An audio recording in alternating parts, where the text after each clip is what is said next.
Well, it was the summer after my sophomore year in college, and I was doing an internship at an IT firm on the north suburbs of Chicago. And they'd sent me downtown to do a database installation, and I was walking down the street. I was in a suit and tie. I was about to walk into a high-rise apartment building. And I think it was something about the setting and just being downtown Chicago that I suddenly felt totally out of place. And I thought, I should not be here. I should not be doing this. I thought somebody was going to stop me on the street, and maybe they were going to accuse me of impersonating an adult because I absolutely didn't feel like one. And what I found out later is that's called imposter syndrome, and it's common to most of us. And I think you could have made the case that really I shouldn't have been doing some of the things that I'd been doing that summer. You see, I had 2 years of classroom computer science experience, but really very little practical experience. But this was a small IT consulting firm, and they needed help, so they hired several of us as interns for that summer. And that summer was huge for me, because while it was difficult, I loved the challenges that they put in front of me. And I grew a lot at that summer. In fact, it was way harder than my next internship the following year, where I worked for a large company and I spent most of the summer sitting at a desk, writing a report and doing research for a project that I don't think really had much impact. But the difference was, with that little company, they invited me in to be a part of doing something that mattered, and I felt it. And the truth is, I think we often remember those times when somebody has invited us in. And sometimes that invitation is exactly what we need to take a step out of our comfort zone, what's familiar, but that step is absolutely what helps us to begin to grow and to begin to level up in our lives. Now, one of the things that I absolutely love about Jesus is it didn't matter where he was or where he found himself, but he was constantly inviting people into what he was doing. And it started at the very beginning of his ministry. And today we're going to look at a story that we don't talk too much about in church. It takes place at a wedding, and there's some unsuspecting people that Jesus invites in to be a part of what he's about to do, especially when the wedding is about to take a turn for the worst. So I want you to grab a Bible or load up your Bible app. You can also follow along in the Grace Fishers app in the message notes. We're going to be in John chapter 2. It's on page 882 if you're using one of our Bibles. And a little background and a little reminder, this gospel was one of the last ones that was written. And it contains a number of personal stories about Jesus, kind of inside looks to who he was that weren't recorded in the other gospels. And that's true from the very beginning of this gospel to the very end. And this story takes place at the very beginning of Jesus' ministry. In fact, just a few days earlier, he had invited his very first disciples, and there were probably only about 5 that experienced this miracle with him: Andrew, Peter, Nathaniel, Philip, and John, the disciple who was the writer of this gospel. And so let's dive into the story in John chapter 2. It says, the next day there was a wedding celebration in the village of Cana in Galilee. Jesus' mother was there, and Jesus and his disciples were also invited to the celebration. Now, I love that Jesus was at a wedding celebration, because I think when we hear Jesus' words, we think of him as being super serious, but I think he was also somebody that had a lot of joy, and I could just see him there at the wedding, just enjoying the celebration, celebrating this couple, and having a lot of fun and dancing. Now, a little bit of context for weddings back then. They were much bigger than the way we do weddings now. Now, when one of my daughters got married in April, we spent, besides all the other prep, we spent about 2 days with wedding-related things. You know, we had the rehearsal and the rehearsal dinner the day before, and then we had the wedding, so 2 days. But their wedding celebrations went on for an entire week, and they were much more elaborate, and the entire village would be invited, and this was quite a party. Now, another difference is that the groom's family would have been responsible for this entire wedding week. Now, that would have been helpful for me in April, but that wasn't true. But they would have been responsible for the food, the drink, for the entertainment, and also even for the lodging for any out-of-town guests. So they were really responsible for a lot. And that's a whole lot of closeness and personal time with those guests. And I loved our guests at the wedding, but I was also thankful to go home to our house at the end of the wedding and just kind of chill. Now, wine was also a big part of these celebrations. Now, a few weeks ago in Grace Kids, they taught this story to the kids, and a volunteer shared this with me, and I was kind of amused because they described the drink as special wedding drink, which I thought was kind of funny. It was appropriate for a kids class. But what I also found out was kind of interesting as I was researching this message. Special wedding drink might actually be the most appropriate description of what they were drinking. Because when we think of wine, we think of opening a bottle of Chardonnay or Merlot, whatever you prefer if you're a wine drinker. But they would have diluted the wine to 3 parts water to 1 part wine. And so it would have been a little more diluted. And that's probably good because they were probably drinking it all week. So one other thing that was a bigger deal to them than it is to us, running out of food or drink was a really big deal. Now, none of us want to run out of food or drink when we're having a party or if we're hosting a wedding. In fact, I remember my daughter and her now husband, but then fiance, they had gotten all the drinks and they were kind of piled up because we were going to transport them. And I'm a little bit of a like, hey, you can never be too safe. And so I looked at the drinks and my wife's laughing because she knows me well. And I went and got more drinks because I thought, hey, we don't want to run out. So that can be embarrassing for us, but to them, it was a much bigger deal. And if you would have run out of food or drink at a celebration like this, it would have brought on dishonor or shame, and it would have been something that people would have remembered for a very long time. And it would have been a social disaster that people probably would have been speaking about in hushed tones for years. They might see the couple and say, remember when Jim and Janet ran out of wine at their wedding? And as we can see, as we're going to see, this is about to what's about to happen here. So the story continues. The wine supply ran out during the festivities, so Jesus' mother told him, they have no more wine. Dear woman, that's not our problem, Jesus replied. My time has not yet come. Now, you know, there's different ideas about why Jesus' mother got involved in this whole thing. Some people think that she was probably a close family friend and maybe she was acting as a wedding coordinator. There's other people that think she probably would have just become aware of the problem sooner because, again, in weddings in this day, men and women would have celebrated separately. And they said the women would have been closer to where the food and the drink were being prepared. Now, you laughed because Jesus' response to his mom was a little unusual. When I would address my mom, I wouldn't call her dear woman. But he's not addressing her as his mom. He's using a formal greeting because he wants to make it clear that what he's about to do, he's not acting under the authority of his mother. In fact, when he says, my time has not yet come, he's not really speaking to the events at hand. He's speaking about what is about to begin with his mission for the entire world. In fact, Jesus knows that as he begins, if he does this miracle, he's going to begin to reveal himself as Messiah. And Jesus already knows the series of events that's ultimately going to end in his crucifixion and his death. Now, we're not sure if Mary, his mom, expected a miracle. I really don't think she did because Jesus hadn't performed any miracles at this point.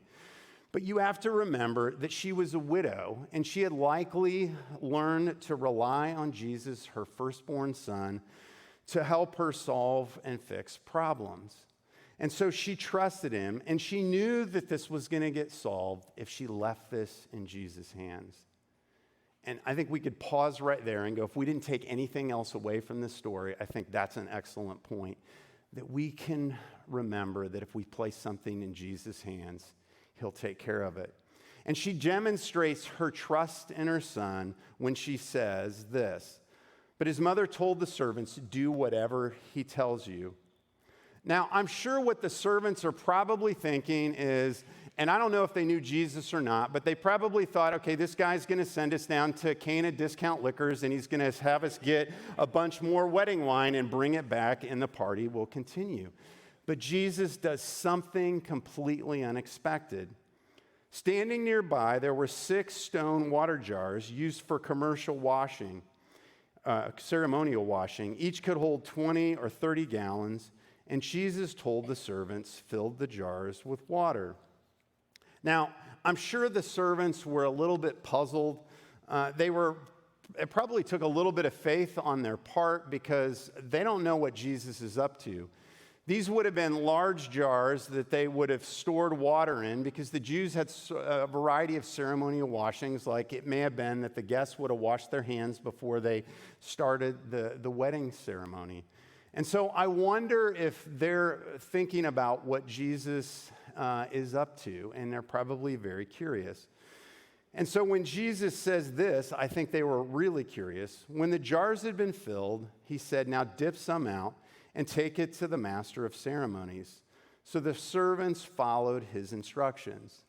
They simply did what Jesus told them to do. Now again, this probably took a bit of faith, but they didn't really have any other ideas, and I'm sure that they were desperate to help this couple save face at their wedding. Now, I wonder if they were looking in the stone jars to see, look, we just put water in there. Why is he telling us to take this over to the master of ceremonies? Because remember, Jesus had never done any miracles before, and yes, he was a rabbi, so that gave him a level of authority. He was a teacher. But rabbis or teachers didn't necessarily go around performing miracles. And so I'm sure there was a little bit of tension in this moment as they wondered what the master of ceremonies was going to say as they took him a glass of water. And so they dipped the water out and they took it to him. And the master of ceremonies tasted the water that was now wine, not knowing where it had come from. Though, of course, the servants knew, and he called the bridegroom over. A host always serves the best wine first, he said. Then, when everyone has had a lot to drink, he brings out the less expensive wine. But you have kept the best till now. You see, disaster was averted. The guests knew they were drinking great wine. I have to wonder if Jesus made it full strength, and they were like, this is really the good stuff.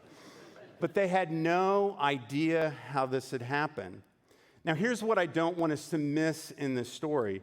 People went away from this event telling 2 different stories, and one was good, but the other was better. You see, drinking the best wine wasn't the best experience. Like I said, there was 2 experiences at this wedding, and the first experience, people went away and said, we drank great wine at this wedding. We went to the wedding of Jim and Janet, and we had good food, but then towards the end or the middle of the wedding, they brought out this incredible wine. And I'm sure people were talking about this for weeks, because again, weddings were a big deal. And even the master of ceremonies might have said, I've done a lot of weddings, but this was the best wine I've ever tasted. And that's a really good story. But there was a second experience at the wedding. You see, the servants would have gone home and they would have told their families and friends that we turned water into wine. I'm sure they would have gone home and said, we were at this moment in the wedding and we were serving and everybody looked around and yet we were out of wine. And there was a teacher there and his name was Jesus. And he gave us these instructions and we thought, what in the world is he doing? But we went ahead and we did what he said and we filled these jars full of water. But when we took the water out, it had become wine. They not only got to see the miracle, but they were part of the miracle. And I don't know about you, but that's the kind of story that I want to be able to tell. And I'm sure these servants after that probably would have served it at any wedding that Jesus was a part of. And I wonder if they were around when Jesus did his miracle later where he multiplied fish and loaves. You see, seeing what God did is good, but sharing in what God does is better. You know, I love our church, and I love seeing everything that God does here every week. But you need to know, just like this wedding in Cana, there are 2 experiences that happen here every Sunday. Now, neither of them involves wine. I'm sure attendance would go up if that was a part of it. But one of those experiences is good and the other is better. The first is we get to see what God does. And I think this is many of the people that experience Grace Fishers, we get to observe transformations. And so people show up on a Sunday morning, and if they're parents, they may take their kids down the Grace Kids hallway, and they may get to see a greeter welcome their child into their room. And after the service, as they pick up their child, they may get to hear about what their child learns or the conversation that they had in their small group. And they get to experience small moments of transformation after the fact. And if you've got older kids or you're part of that are a part of student ministry, they may drop them off or they may send them down the hallway. And same thing, they may find out about the fun that they had or find out about what was taught in large group or what they discussed in small group. Or as they head into the auditorium, they get a great experience of worship and they may learn some things that challenge them in their faith. And these things don't just happen on Sunday morning. They happen on Tuesday nights and Wednesday mornings and Thursday evenings as people gather in this building. And people are being transformed. And if you get to watch that, that's a great experience. And we all leave telling a good story. But there's an even better story. Because you see, we can share in what God is doing. And I know every Sunday morning people show up a little bit earlier and they bring their gifts and abilities. And they help create an environment where Jesus shows up. And Jesus uses their gifts and abilities to work little miracles every Sunday. And one of the great things about being involved is you get to be a part of that and you get to see that firsthand. And then you've got an even better story to tell. You know, last Sunday, I talked to Josman. He's one of our kids volunteers, and he was just telling me something after first service. And after we had a conversation, I simply said, hey, thank you for serving in our kids, because I knew our kids kind of kicked off the new grade level last Sunday. And he said to me as he was kind of headed out, he said, I always get more out of serving than the kids do. And so I texted him this week. I said, what did you mean by that? And remind me how long you've been serving. And so he's been serving for 10 years. And currently he serves with the 3 to 5-year-olds. And he says, there's something about being with those kids that I'm changed. Because when I'm with them in worship, their joy is contagious. And then when I lead a small group, we sit around and we talk about topics. And then when I say, who wants to pray? He said 2 or 3 of their little hands will pop up. And he said, I love their faith, because when they pray, they believe that whatever they ask for, God is going to provide. And I'm challenged to have the kind of faith that I see in them. You see, Josman gets to experience small little miracles as little kids are taking steps towards Jesus, as they're slowly leveling up in their faith. And in the process, he gets to be a part of the miracle, and he gets changed.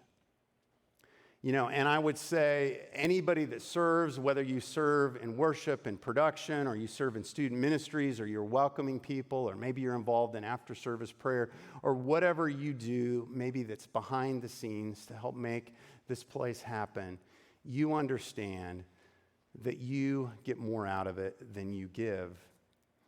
Now, there's another story of a volunteer you're going to hear a little bit later in the service, and she prepares meals for families who are going through a difficult time. And one of the things that she said, and we didn't include this in the story when we captured it, but I was really struck when she shared this. She's preparing meals. She prays for the family that's about to receive the meal. And she prays not just for their physical nourishment, but for their spiritual nourishment as well. And I think in the process, she said, I get to use some time that I'd probably be doing something else, and God works in me as I'm a part of the miracle that he is about to do in their life.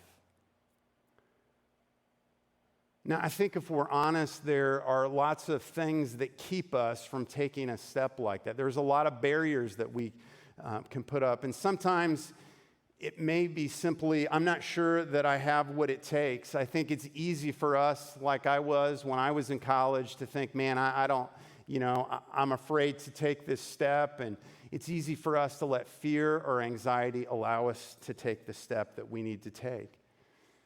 And there was another man that experienced Jesus' miracle that day, who was a man named Peter. And this is something he wrote to a group of believers because he knew that Jesus invited him in. And Jesus used his gift and abilities even in times when he didn't believe that he had what it took. And so Peter is encouraging others when he says, God has given each of you a gift from his great variety of spiritual gifts. Use them well to serve one another. Peter knew that God has given each one of us that are a follower of Jesus special gifts that he wants to use for us to bless and encourage one another. And I think sometimes we may just not know where to start. It's easy to think, I could do this or I could do this, and I don't know what I'm good at. But I love in this story that the servants simply did what Jesus asked them to do. Because I think sometimes we overthink it. We think, well, I'm not sure what my spiritual gift is or whatever. And I think it's good to know where your gifts and your abilities are, but I think sometimes we can use not knowing where to start as an excuse. And here's the reality. Sometimes we just need to simply show up to the party and take a simple step that Jesus is asking us to take. And the truth is, if you find yourself serving in some place and you say, hey, that's not my thing, it's not a failure. It's really just a step closer to what God has invited and gifted you to do. And then I think there's a last thing that we wonder, I've only got a little bit of time, and will this little thing actually make an impact? Will it make an impact if I show up a little early and make coffee for this congregation? And by the way, as a coffee drinker, I would say yes, that has a huge impact. Or what about sitting with a group of 9th grade boys? Or greeting people as they walk in the front doors? Well, again, I was reminded as I think about when we worry about the little that we have and the impact that it might or might not have, I think back to the story last week from Acts chapter 2, where God placed a little bit of his Spirit in each one of us, and it was in the story, they saw it as little flames of fire.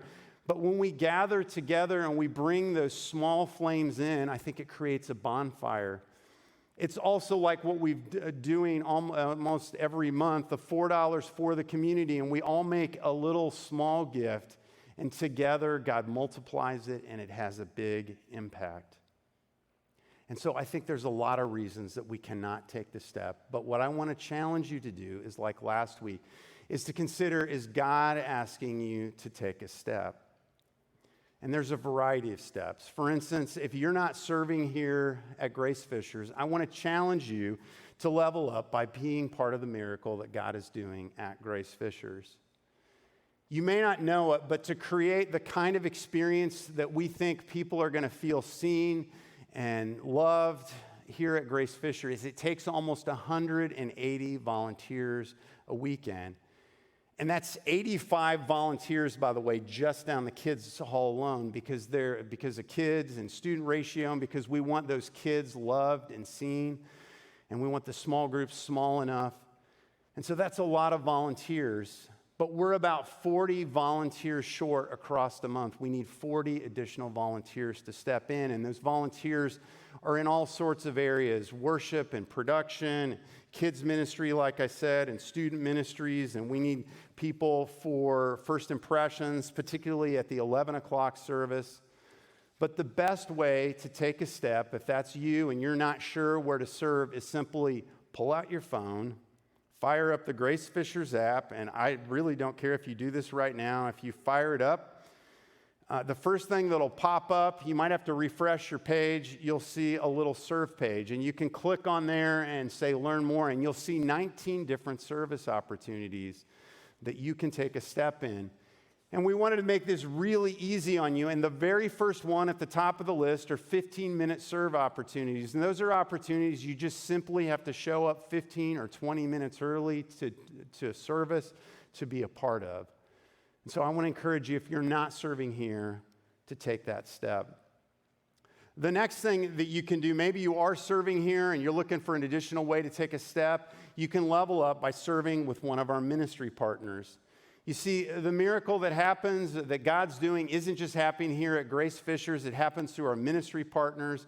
And some of that page that I took you to, or that I encourage you to go to, has some opportunities with our ministry partners.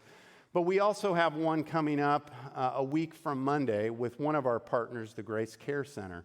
And so we're going to invite you, if you want to take a step with them, to come on Monday, August 26th, and I'll be there. And you can show up at 5:30 and simply jump in, and they'll put you to work and being part of the miracle there at the Grace Care Center. Now, I want to also acknowledge that I realize that many of you are already serving. And so for you, here's what my challenge to do is to help someone else level up by inviting them to serve with you. You know, serving is great, but it's even greater when we do it with some friends. And maybe if you're new and you're like, well, I don't know anybody, jump in. It's also a great way to develop some new relationships. And you might wonder, well, who could I invite along? Simply could be somebody that you meet or welcome on a Sunday morning and you're just getting to know their name, and you can simply say, hey, are you involved here if you're new? And if not, hey, why don't you come serve in the area with me? Invite them. Again, everybody wants to be invited in. Could be somebody in your small group that you know needs to take a step. Or it could be, if you're a parent, I want to encourage you to think about opportunities where you can serve with your kids. It's one thing that Susie and I did often when our kids were little. We would serve with them so that they got to experience it from an age when they were old enough to begin to see us serve, but they also got to be a part of making a difference in somebody else's life, even from a young age.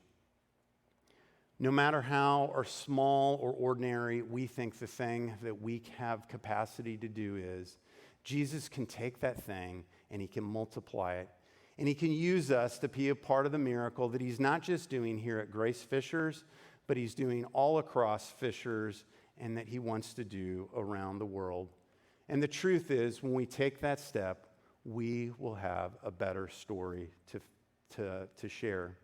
You see, seeing what God did is good, but sharing in what God does is better. Now, if your gifts aren't in play, the body of Christ is missing something.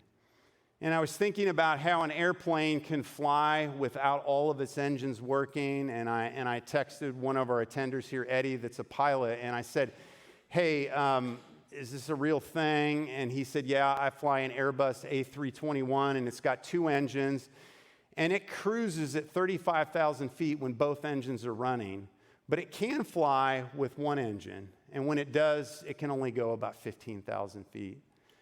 And what I thought about is there's some moments where I'll talk to a staff member and they'll tell me about the weekend, and I feel like we're only flying at half the altitude that we could fly at. Because a volunteer said, hey, I had to combine 2 groups because we didn't have the volunteers that we needed to make sure that those kids had the best experience possible. Or maybe a staff member had to jump in and cover a role that a volunteer could do. And instead of investing in other volunteers, they were busy doing a role that somebody else probably should have been doing. And what I would love is to see us fly at our full potential as a church, at full altitude. And if we do that, the lives of kids and students and adults are going to be transformed, and we're going to get to be a part of the miracle that Jesus is doing here. You know, I mentioned earlier in the message about a gal that took a step like that, and her name is Desiree, and she's relatively new here.